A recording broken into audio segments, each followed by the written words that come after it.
Namaste everyone. Welcome to the Life Leader Club in collaboration with Up Strategy. As always, आज भी हमारे साथ एक बहुत ही अच्छे गेस्ट हैं जो कि अपनी लर्निंग से हम लोगों को इनलाइटन करने वाले हैं and he is going to touch on a very important topic. The topic is related to हमारी करियर सक्सेस, हमारी करियर ग्रोथ और करियर में हम फाइनली लीडरशिप की ऊंचाई पर कैसे पहुंच सकते हैं with the help of numerology. Having said that, बहुत बहुत स्वागत है हमारे शो पर आशीष घागटे जी का, जो कि एक फाउंडर है फॉर हिज ओन कंपनी जिसका नाम है अंक तत्व.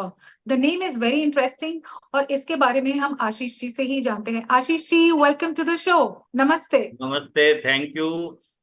I am really happy you have invited me on this podcast. काफी अच्छा लग रहा है आपसे मिलके भी, और आशा है कि सभी को कुछ ज्ञानवर्धक बातें सुनने को मिलेंगी और मुझे भी आपसे कुछ सीखने को मिलेगा. बिल्कुल बिल्कुल Ashish ji, I think that's what the world is about. हम सब एक दूसरे से कुछ सीखते हैं और आज तो हम एक बहुत ही इंटरेस्टिंग टॉपिक कवर करने वाले हैं.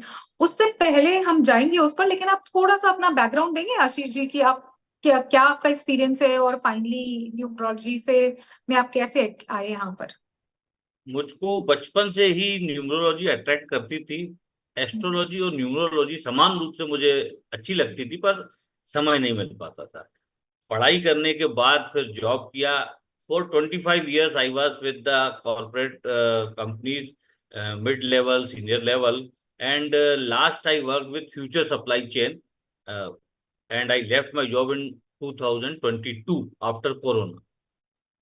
उसके बाद मैं एक बहुत ही छोटी सी जगह लेकिन बहुत ही खूबसूरत और सुंदर जगह महेश्वर, जो कि अहिल्याबाई होलकर की राजधानी होती थी, वहां रहता हूं अभी. नर्मदा तट पे बहुत सारे मंदिर हैं और एक किला है. किले के अंदर ही हम रहते हैं और व्यावसायिक रूप से एक छोटा सा बुटीक होटल है जो कि हमारे खर्चों का ख्याल रखता है. तो दाल, जिसे हिंदी में बोलते हैं दाल रोटी निकल जाती है, वो चीज हमको होटल से प्राप्त हो जाती है. उसके बाद और भी कई प्रोजेक्ट अभी चल रहे हैं, फाइनल स्टेज पे ही है वो. तो आमदनी की ज्यादा जरूरत नहीं पड़ेगी ऐसा लगता है समय के साथ साथ. तो मैं अपना पूरा समय अध्यात्म में बिता सकता हूँ. महेश्वर एक हिस्टोरिकल सिटी भी है एंड रिलीजियस सिटी भी है, और वहाँ की वाइब्स इतनी पॉजिटिव हैं कि आप एंटर करेंगे उस क्षेत्र में, किले के अंदर और नर्मदा नदी के तट पे, यू कैन फाइंड कि यहाँ की जो अहिल्याबाई होलकर की वाइब्स हैं और माँ नर्मदा और शिव जी की जो पॉजिटिविटी है, वो आपको वहां पे रुकने के लिए बाध्य कर देगी. तो मुझे तो ऐसा बहुत लगता ही है कि आई एम सुंदर. There because of Shiv ji, because of Narmada मैया, बिकॉज ऑफ माता अहिल्याबाई होलकर. तो आई एम लिविंग हैप्पीनेस वाली लाइफ एट महेश्वर. तो right now I am professionally not doing anything, और वी कैन से कि मैं अपने आप के लिए ही बहुत कुछ कर रहा हूँ. बहुत बहुत अच्छी बात है. आई थिंक जो वाइब्स की बात आपने की है, हम उसी को यहाँ न्यूमरोलॉजी के सेंस में भी अंडरस्टैंड करेंगे. बेसिकली आपको उन वाइब्स ने अपने अंदर के सेल्फ को पहचानने में मदद की है, जहां तक मुझे समझ में आ रहा है. And you got finally what you wanted to do, और आप उसके थ्रू अपनी मदद और लोगों की मदद भी कर रहे हैं, जो कि एक बहुत ही सुंदर बात है. तो ये अंक एग्जैक्टली. तत्व कैसे एस्टेब्लिश हुआ? जैसा मैंने बताया, शुरू से रुचि थी, लेकिन कोई बताने वाला नहीं था, कोई सिखाने वाला नहीं था. एक दिन हमारे यहाँ पर एक गेस्ट आए, उन्होंने कहा कि एस्ट्रोलॉजी से अच्छा है आप न्यूमरोलॉजी सीखिए. फिर उन्होंने एक नंबर दिया जिनसे मैंने न्यूमरोलॉजी सीखा. ये 3 साल पुरानी बात है, 4 साल पुरानी बात है. कुछ 100 घंटे हमने सीखने में बिताए, ऑनलाइन बिताए, क्योंकि तब तो कोरोना भी था और एक दूसरे से बात भी नहीं कर सकते थे, जा भी नहीं सकते थे. देन आई फाउंड आउट कि न्यूमरोलॉजी है, it's pure mathematics. It's pure mathematics. और जो वैदिक न्यूमरोलॉजी जो इंडिया में जिसको प्रैक्टिस करते हैं, it is on the planetary movement. Planetary movement में at the time of birth जो प्लैनेट्स की सिचुएशन पोजीशन रहती है, वो हमारे व्यक्तित्व पे, हमारे कैरेक्टर्स पे बहुत बड़ा असर करती है. हर प्लैनेट का अपना वाइब्रेशन है, उसकी एनर्जी से वो रेडिएशन छोड़ता है, डिफरेंट डिफरेंट एनर्जीज छोड़ता है. और जब हमारा बर्थ होता है, जब कोई बच्चा पहली बार पृथ्वी पे आता है तो उन सब रेडिएशन से उसका स्वागत होता है। वो पॉजिटिव भी हो सकती है, नेगेटिव भी हो सकती है, ये बात की बात है कि किस समय किस दिनांक को उसका बर्थ हुआ। लेकिन जब उसका कैरेक्टर्स उन ग्रहों के हिसाब से, उन प्लैनेट्स के हिसाब से डिफाइन हो जाता है उसी समय, लेकिन हमको पता ही नहीं रहता। और हम करते क्या है, जो हो रहा है होते रहना है, चलता रहता है, और उसमें फिर हम जीवन भर स्ट्रगल करते रहते। हाँ सही बात है। तो न्यूमरोलॉजी आई से थिंक न्यू न्यूमरोलॉजी बोलिए। से मैंने पाया कि हम जिंदगी भर जो कर रहे हैं वो क्या कर रहे हैं पता ही नहीं है। अगर हमको थोड़ा सा डायरेक्शन मिल जाए, न्यूमरोलॉजिकल डायरेक्शन की, किस प्रोफेशन में जाना है, किस व्यक्ति से शादी करना है, क्या गेम्स खेलना है, हमारा व्यक्तित्व क्या है, और हम उस हिसाब से अपने आप को ढालें अगर, तो हमारा सक्सेस रेशियो 90, 95, 98, 99% होगा। कई बार तो 100% भी हो सकता है। लेकिन हम क्या करते हैं, हमें पता ही नहीं है। अज्ञानता जिसे कहते हैं, इग्नोरेंस इज अ ब्लिस, तो जिंदगी चली जा रही है और फिर वही कार्य हम हर जन्म में करते जाते हैं, इस जन्म में, अगले जन्म में, और वो साइकिल चलता जाता है। जी जी जी बेस्ट आशीष पार्ट जी। इज, हिंदू माइथोलॉजी जो बोलती है कि हमको ये चक्र को रोकना है, हमको मुक्ति प्राप्त करना है, तो न्यूमरोलॉजी बहुत ऊपर तक जाएंगे तो हमको मुक्ति का मार्ग भी दिखाएगी, जो कि हमारा फाइनल डेस्टिनेशन होना चाहिए। हिंदू माइथोलॉजी तो यही बोलती है ना कि हमको आशीष मुक्ति जी चाहिए। थोड़ा सा इधर आपको स्टॉप करूंगी। I I got your point and बहुत ही वैलिड पॉइंट है। जहां तक जैसे हम हर बार हर पॉडकास्ट में बोलते हैं और यही बोलते हैं कि ये हमारे गाइडेंस है, ये हमारे लर्निंग टूल्स हैं जो हमारी लाइफ को शेप अप करने में मदद करेंगे। दिस इट्स नॉट अगेंस्ट कि आपको अपनी स्किल्स नहीं डेवलप करनी, आपको पढ़ना नहीं है, बिल्कुल भी नहीं है आई थिंक। लेकिन बस जो आपको ये गाइड करेगा कि कहाँ आप पढ़ोगे या किस डायरेक्शन में जाओगे, वहां आपको सफलता ज्यादा मिलेगी, एब्सोल्यूट। किसी और उसमें ज्यादा। तो यहाँ पे आते हैं बहुत ही इंपॉर्टेंट एक पॉइंट पे जो कि स्ट्रगल एरिया है। स्ट्रगल एरिया शायद हमेशा से ही था, लेकिन अब because there are so many options और हम पॉपुलेशन वाइज भी बढ़ गए हैं, हम टेक्नोलॉजी वाइज भी बढ़ गए हैं, हम हर तरीके से बढ़ गए। तो जब कोई चीज एक पर्टिकुलर अमाउंट से ज्यादा एक्सपैंड कर जाती है तो वो बर्स्ट होने के कगार पे होती है, भले ही वो मेंटल स्टेट हो या कोई और स्टेट हो। मेरे ख्याल से करियर में भी आजकल ये हो रहा है, ऑप्शंस बहुत सारे हैं आज की जनरेशन के बाद, बहुत सारे हैं। तो फिर उनको क्यों स्ट्रगल हो रहा है करियर ग्रोथ में? why are they not finding success? Because there are so many options. हमारे टाइम पे इतने ऑप्शंस नहीं थे। now there are n number of options where you can build your career. तो ये करियर ग्रोथ है, इसको आप कैसे न्यूमरोलॉजी की हेल्प से डिफाइन करेंगे? और हम इसको फर्दर ब्रेक डाउन करेंगे, लेकिन संक्षिप्त में इसको न्यूमरोलॉजी से हम कैसे इससे उबर सकते हैं या फिर इसको बेटर कर सकते हैं? देखिए, सबसे पहली बात है कि हमको पता ही नहीं रहता है 90% लोगों को क्या करना है हमें अपने जीवन में, हम किसके लिए बने हुए हैं वो भी नहीं पता। केवल 10 से 12%, 10% लोगों को पता है, तो उसका उस क्षेत्र में जाते हैं और अपने शौक को, अपनी इच्छाओं को पूरा करते हैं। कोई क्रिकेटर है, सचिन तेंदुलकर का नाम लो, एम एस धोनी का नाम लो, या किसी का भी नाम लो, फिल्म स्टार्स का नाम ले, chess player, football player, hockey player, या एक हैकर का नाम ले जो कि नेटवर्क हैकिंग करता है। सबको, उनको पता है कि हमको क्या करना है, तो उनके वाइब्रेशंस, उनकी फ्रीक्वेंसीज उनकी डेट ऑफ बर्थ से मिल जाती हैं और वो उसी राह पे चल पड़ते हैं जिसके लिए वो बने हैं। लेकिन 90% लोगों का स्ट्रगल क्या है कि मैं अगर बच्चों की बात करूं, लड़के लड़की दोनों की बात करूं, कि हम एमबीए कर लेते हैं, हम बीई कर लेते हैं, हमारा सिलेक्शन हो जाएगा and we will get a job. Job क्या है? सबके लिए एक जैसा जॉब? क्या ये संभव है कि हर व्यक्ति एक जैसा जॉब करे? Not possible. अगर हम न्यूमरोलॉजी के हिसाब से अपना जॉब आइडेंटिफाई करके उस क्षेत्र में जाएं तो सफलता जरूर मिलेगी।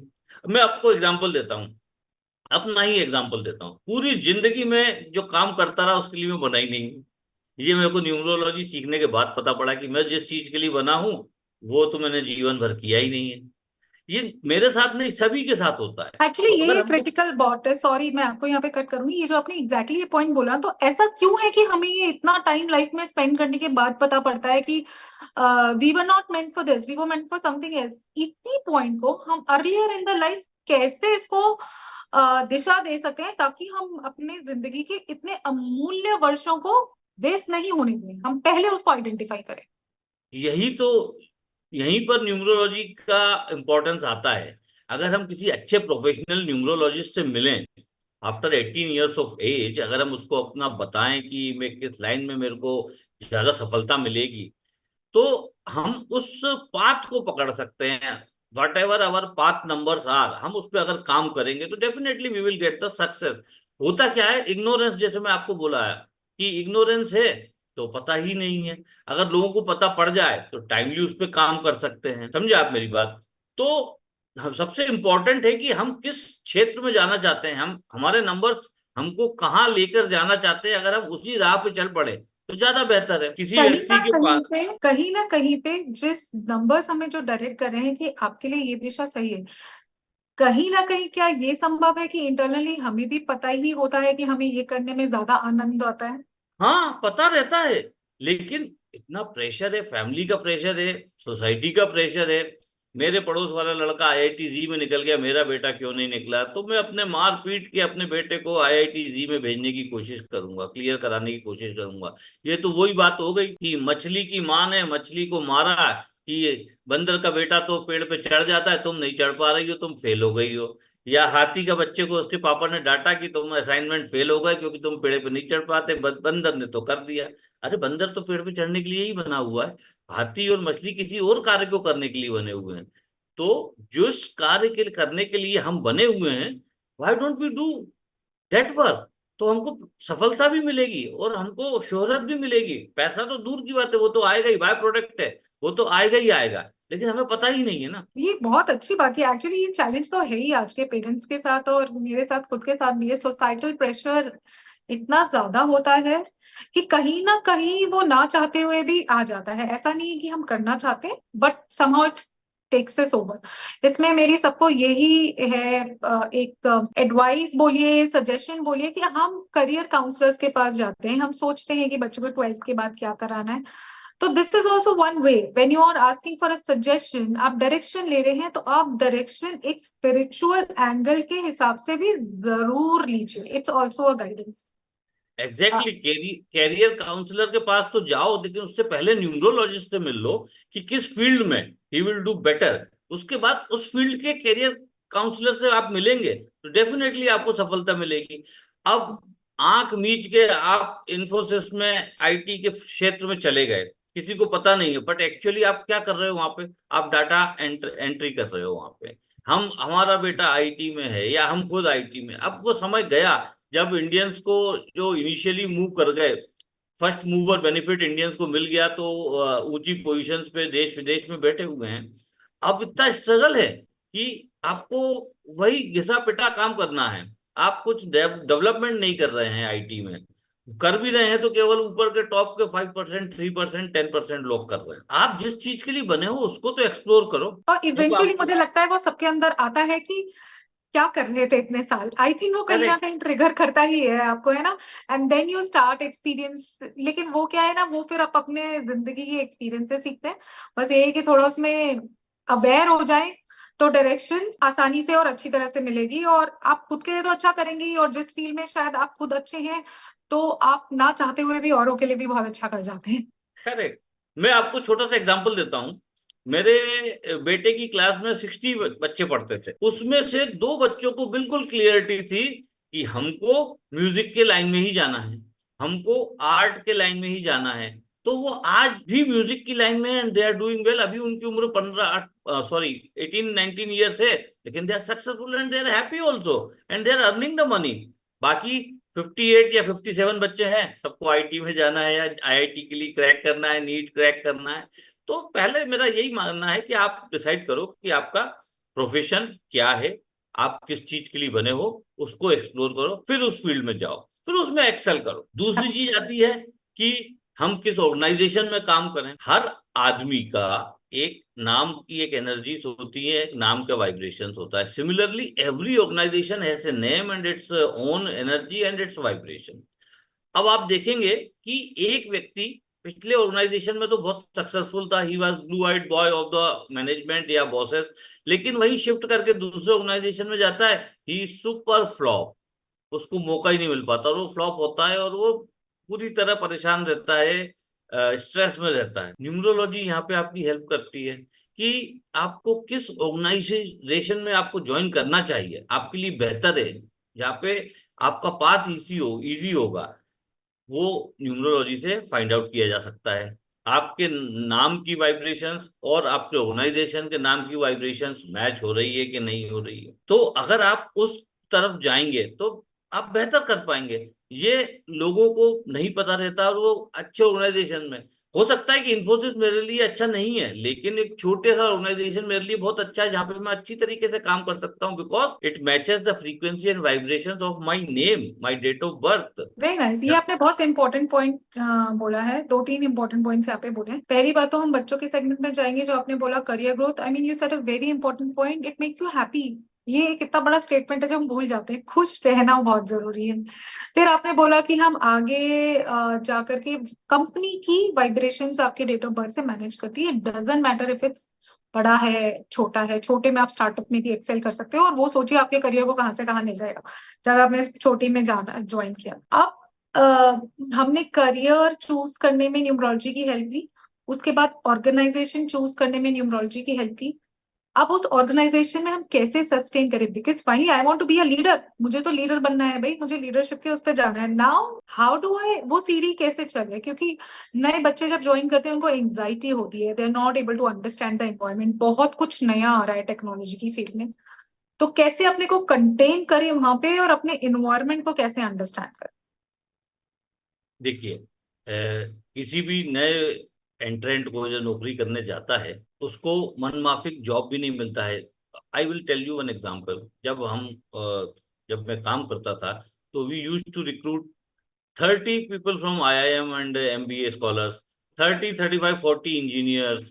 अब हर इंजीनियर्स को तो आप सप्लाई चेन में वो काम नहीं दे सकते कि सबको अच्छा अच्छा काम मिले। किसी को अच्छा भी मिलता है, किसी को मनमाफिक नहीं भी मिलता है। The thing is, now that person has to either excel जो उसको काम किया जा रहा है, या उसको एक बोलते हैं सिंक्रोनाइज करे उस काम के लिए जो उसको दिया जा रहा है, सिंक्रोनाइज करे अपने बॉस के साथ, तो उसके रिजल्ट्स बेहतर रहेंगे। बॉस के नाम के साथ उसका वाइब्रेशंस मैच हो रही कि नहीं हो रही है, एनर्जी मैच हो रही है कि नहीं हो रही है, ये न्यूमरोलॉजी से पता पड़ जाएगा। फिर वो अपना इंटरनल ट्रांसफर भी ले सकता है और अपनी मनमाफिक चीज की डिमांड भी कर सकता है या रिक्वेस्ट कर सकता है। तो ये देखना बहुत जरूरी है कि उसका बॉस के साथ वाइब्रेशंस मैच हो रहा है कि नहीं। आप देखते हैं बॉस होता है, वो एक व्यक्ति को तो बहुत फेवर करता है, दूसरे को नहीं करता, क्यों? जबकि दोनों सेम काम करते होंगे, उनकी वाइब्रेशंस मैच नहीं हो रही। अब हम उसको कहते हैं कि वो उसकी गुलामी कर रहे हैं, बॉस की चमचागिरी कर रहे हैं। No no no no. उस जो सक्सेसफुल लड़का है, जो बॉस के बहुत करीब है, उसको पता है कि बॉस को कैसे हैंडल करना है, क्योंकि वो उस बॉस की वाइब्रेशंस और एनर्जीज को समझता है। आप में अगर वो एनर्जीज नहीं है, वो वाइब्रेशंस नहीं है, तो आप उसको डेवलप कर सकते हैं। There is a way, there are remedies in numerology. आप उस न्यूमरोलॉजी पे की रेमेडीज पे काम करेंगे, तो बॉस आपको भी प्रेम मोहब्बत और मौके देने लगेगा। तो ये चीजें न्यूमरोलॉजी हेल्प करती है। इसमें मैं ये नहीं कहूंगा कि you should be dependent on numerology, but you should utilise the power of numerology, where you can get the benefit of numerology, और आप अपने सक्सेस प्राप्त कर सकते हैं। समझे आप मेरी बात? तो ये चीजें अगर कोई डेवलप कर ले, किसी को अच्छा न्यूमरोलॉजिस्ट मिल जाए, तो उसकी ये प्रॉब्लम्स भी सॉल्व हो जाएंगी। ये आपने अच्छा बहुत बताया है जाकर के। लेकिन मुझे जहां तक ये लगता है जाकर कि उस पॉइंट पे तब बेसिक चैलेंज आता है जाकर कि कोई सोचता ही नहीं है कि ये इस तरीके से काम कर सकता है, या मुझे मेरी टीम से मैं बात नहीं कर पा रहा हूँ, या मैं एक्सेल नहीं कर पा रहा हूँ, मैं ग्रो नहीं कर पा रहा हूँ, I need help from numerologist. Probably वो जो नेगेटिव फैक्टर आता है वो ये आता है कि तुम्हें आता नहीं है, या तुम टीम्स में जेल नहीं कर पा रहे हो, और वो फिर इंसान को खुद ही एक बहुत ही नेगेटिव जोन में लेके चला जाता है, जो कि सही नहीं है। तो सर बताइए, सॉरी आप कुछ बोल रहे हैं। नहीं, एग्जैक्टली यही होता है कि उसको आता नहीं होता, तो वो वहां तक सिलेक्ट कैसे होता? He has certain qualities which he qualify for that position, लेकिन बॉस को भी नहीं पता है कि उस बच्चे को कैसे टैकल किया जाए, और लड़के को भी नहीं पता है कि उसमें उस ऑर्गेनाइजेशन में कैसे सेट हुआ जाए। वैसे आजकल बहुत सारे ऑर्गेनाइजेशंस न्यूमरोलॉजिकल सपोर्ट ले रहे हैं। अगर उनके पास डेट ऑफ बर्थ होती है तो whether we should recruit this person और नॉट, ये आजकल लेते अरे हैं। वाह, this is new for me, yes, तो थोड़ा सा बताइए इसके बारे में, यस, मतलब। Yes, yes. There are okay. Lot many organisations, वो जब फैक्ट चेक करते हैं किसी व्यक्ति का, तो उसको numerologically he is fit for our organisation और नॉट, वो सब पता करते हैं। दूसरे तरीके हैं, लोग बाग साइकोलॉजी टेस्ट भी कराने लगे हैं। ये तो बहुत सालों से चल रहा है साइकोलॉजी टेस्ट की, whether this person is as per our requirement और नॉट। बट न्यूमरोलॉजिकली लोग बाग सपोर्ट लेने लगे हैं आजकल कि ये बंदा हमारे लिए फिट है कि नहीं है। ये बहुत ही इंटरेस्टिंग पॉइंट है, और जहां तक मैं जितना अपनी हिस्ट्री को जानती हूँ, या जितना हमने, माइथोलॉजी नहीं बोलूंगी, तथ्य बोलूंगी, जितना हमने अपना इतिहास पढ़ा है, हमें समझ में आता है कि हमारे गुरुज जो होते थे या फिर पंडित्स होते थे, वो हमेशा ऐसे ही सजेस्ट करते थे। It is not about learning anything new. मैं अपनी ऑडियंस से यही बोलना चाहती हूँ, ये इट्स नॉट, कुछ नया नहीं सीख रहे हैं, ये हमारा था जो कहीं बीच में कहीं ना कहीं पे वैनिश हो गया। एजुकेशन सिस्टम चेंज हो गई, थॉट प्रोसेस चेंज हो गया, लेकिन again we need to identify what's the right path. Eventually हम सब अपनी जनरेशन का अच्छा ही चाहते हैं, और सब, एक बात तो है कि हर इंसान कुछ ना कुछ मोटिव लेके तो आया है, कुछ करने के लिए आया है। वो मोटिव शायद आइडेंटिफाई करने के लिए न्यूमरोलॉजी आपकी मदद कर दे, और आप एग्जैक्टली। आगे बढ़ जाएं। तो सर, ऐसे कुछ एग्जांपल्स प्लीज शेयर करिए कि जहाँ पे आप ने कुछ करियर गाइडेंस दिया and people actually excelled in their leadership journey, और आगे बने, आगे बढ़े उसको लेकर के। They came out of their comfort zone की, अरे इसमें दौड़ना, न्यूमरोलॉजिस्ट के पास जाते हैं। तो मतलब एक बहुत बड़ा मेंटल ब्लॉक है ना, उसको कैसे आपने हैंडल किया? मैं लास्ट लास्ट मंथ के ही 2-3 एग्जांपल्स आपसे शेयर करता हूँ। One of my junior, he was working with me at certain point of time, long back. Then he called me कि I have returned from Switzerland and I am looking for a job. Sir, आपकी तो इस जगह पे बहुत जान पहचान है इस क्षेत्र में, और आप मेरी नौकरी लगवा दो। Very learned learned person, nitty से बीई किया हुआ, देन एमबीए किया हुआ। मैंने कहा भाई अब तो मैं मेन स्ट्रीम में नहीं हूं, पर give me your date of birth, I will find something, I will do something. मैंने उसका एनालिसिस किया और उसको बताया, एंड उसको बोला कि 99% you will get a job in August, and if not in August, in October 2024। And suddenly one day he called me, sir मेरा जॉब लग गया है। And he travelled from Mumbai to Maheshwar just to show the gratitude, and मेरे से मिलने आया and मेरे साथ एक दिन रहा। दैट इज समथिंग कि because he believed and trusted numerology. इतना बड़ा मैंने शब्द है, ट्रस्ट। मैंने कहा ये मेरे कारण नहीं हुआ है, ये तो आपके नंबर्स हैं, जो मैं नहीं बोल रहा हूँ, जो भी बोल रहा हूँ ये आपके नंबर्स बोल रहे हैं। और अगर नंबर्स बोल रहे हैं तो ये सच ही है, और अगर नंबर्स सच नहीं हो रहे तो आपकी डेट ऑफ बर्थ में शायद प्रॉब्लम हो सकती है। But he said okay, I am happy. ऐसे ही एक बड़ी कंपनी, इंफ्रा मार्केट करके बड़ी कंपनी है, उसके general manager, I want to switch, I want to switch. मैंने कहा ठीक है, share me your date of birth. Again उसको बोला कि इसे समय में, न्यूमरोलॉजी क्या है, आपको राइट टाइम दे देती है कब आपका अच्छा समय है और कब आपका बुरा समय है। अच्छे समय में आपको कैसे बिहेव करना है, बुरे समय में कैसे बिहेव करना है। बुरे समय में शांत बैठे हैं अपन तो ठीक रहता है, अच्छे समय में प्रयास करें तो आप को मौका मिलता है। And he has got the job, and he has also shown his thankfulness towards me. एक आदमी का और इंसिडेंट बताता हूँ, सर मेरे को जॉब चेंज करना है, जॉब चेंज करना है, सप्लाई चेन का ही बंदा था। मैंने कहा ठीक है, मैंने कहा आपके लिए जुलाई समय अच्छा है, अगस्त समय अच्छा है, you will get a job. जुलाई में नहीं लगा, अगस्त में भी नहीं लगा। देन ही सेड, सर मेरे तो जॉब लगा नहीं, आपने मुझे गलत बताया। तो फिर मैंने उसको एक छोटी सी स्टोरी बताई। एक आदमी था, वो भगवान से रोज प्रार्थना करता था कि मेरी लॉटरी खुल जाए, मेरी लॉटरी खुल जाए, मेरी लॉटरी खुल जाए। और भगवान ने कहा हाँ खुल जाएगी। जिस दिन लॉटरी खुली उसका नाम नहीं आया, तो वो भगवान से शिकायती अंदाज में बोला, भगवान आपने तो कहा था मेरी लॉटरी खुल जाएगी, लॉटरी खुल जाएगी, वो तो खुली नहीं।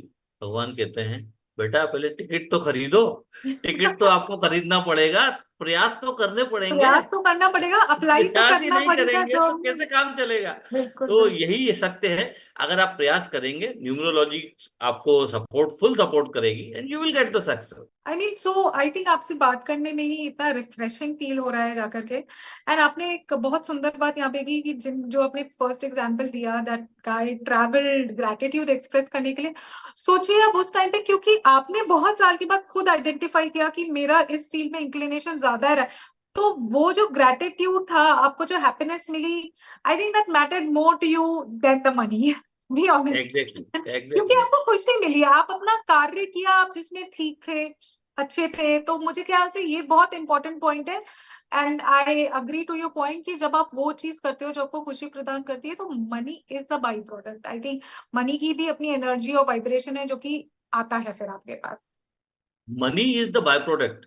If the process is correct, if you are happy, successful, and happiness के और successful के भी अलग अलग डेफिनेशन है। किसी के लिए पैसा कमाना सक्सेसफुल है, किसी के लिए पैसा हैप्पीनेस है। I don't think so it is correct. आपके कारण कितने लोग हैप्पी रह सकते हैं, सक्सेसफुल बन सकते हैं, that is more contentful, that is more I can say कि it is giving satisfaction to me, and then I am successful and happiness is coming there. मेरे कारण अगर 4 लोगों को अच्छा लगता है, मैं किसी का दिल नहीं दुखाता हूं, मैं किसी को हेल्प करता हूं और वो खुश रहते हैं, that is happiness for me also, and successful for मेरे लिए भी सक्सेस है कि मैंने 4 लोगों का अच्छा किया। तो अपने अपने स्टैंडर्ड्स हैं, अपने अपने बेंचमार्क्स हैं जिसपे कि उनको हैप्पीनेस और सक्सेस को लाते हैं। बिल्कुल, मतलब it was so interesting Ashish ji आपसे बात करना। एंड ये आपने सही कहा कि अपने अपने बेंचमार्क्स हैं, तो यहीं पे हम हमेशा बोलते हैं, मॉडर्न वर्ल्ड में भी बोलते हैं, प्लीज कंपैरिजन वाली जो स्थिति है वो हमें कहीं ना कहीं त्यागनी है। कोई कंपैरिजन नहीं होता है, सबका अपना पैसे का स्तर अलग है, सबके अपने खुशी का स्तर अलग है जाकर के। मैम आप कुछ बोलना चाह रहे सर? कंपैरिजन पे एक बात कहूंगा, आप बोलिए। No two people are same. Hmm. कोई भी 2 व्यक्ति एक जैसे नहीं है, नहीं तो सबका आधार कार्ड नंबर एक जैसा होता है। हाँ बिल्कुल, और देखिए ये आपके हैंड के प्रिंट्स अलग हैं तो आप मिल ही नहीं सकते, 2 लोग एक जैसे हो ही नहीं सकते। हम जबरन गलत तरीके से कंपैरिजन करते हैं, वी शुड नॉट कंपेयर।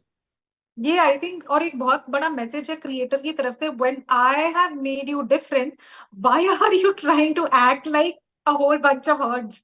है ना, जब सबको अलग बनाया है जाकर के, तो अपना एग्जैक्टली। स्किल खोजना है ना। आई think that's the message the creator gives you, कि तुमको यूनिक बनाया है तुम्हारी एबिलिटी में, अपनी उस एबिलिटी को एक्सप्लोर करो और करोगे। That's the essence of being an human being, to just be rather than, है ना। आई थिंक वही उस एसेंस भी आता है जाकर के। तो I think it's very interesting, it was a true motivational leadership content, जिसको सुन करके मुझे तो बहुत मजा आया, और हमारी ऑडियंस आई एम श्योर बहुत ज्यादा बेनिफिटेड होगी। एनी लास्ट मिनट थिंग्स जो आप बोलना चाहेंगे इस पॉडकास्ट के थ्रू? मैं बोलना चाहूंगा कि न्यूमरोलॉजी को आप ऐसे सपोर्टिंग टूल लीजिए।